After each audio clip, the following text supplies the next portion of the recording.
بسم اللہ الرحمن الرحیم۔ دوستو، بے شک شیطان انسان کا کلم کلا دشمن ہے، مگر کیا آپ جانتے ہیں کہ شیطان کی دشمن کون لوگ ہیں؟ شیطان کی دشمن 15 قسم کے ہیں۔ اس حدیث میں حضور صلی اللہ علیہ وسلم نے بتایا ہے۔ حضور صلی اللہ علیہ وآلہ وسلم نے شیطان سے پوچھا کہ اے ملعون، تیرے کتنے دشمن ہیں؟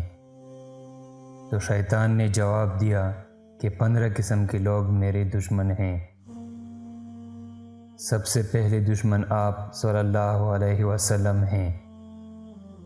عادل بادشاہ اور عادل حکام، تواضع مالدار، سچا تاجر، خشوع کرنے والا عالم، خیر خواہی کرنے والا مومن، رحم دل مومن، توبہ کر کے ثابت قدم رہنے والا، حرام سے پرہیز کرنے والا، ہمیشہ طہارت پر رہنے والا مومن، کثرت سے صدقہ کرنے والا مومن، لوگوں کے ساتھ اچھا برتاؤ کرنے والا مومن، لوگوں کو نفع پہنچانے والا مومن، قرآن کریم کی ہمیشہ تلاوت کرنے والا عالم و حافظ، رات میں ایسے وقت تہجد اور نفل پڑھنے والا جس وقت سب لوگ سو چکے ہوں۔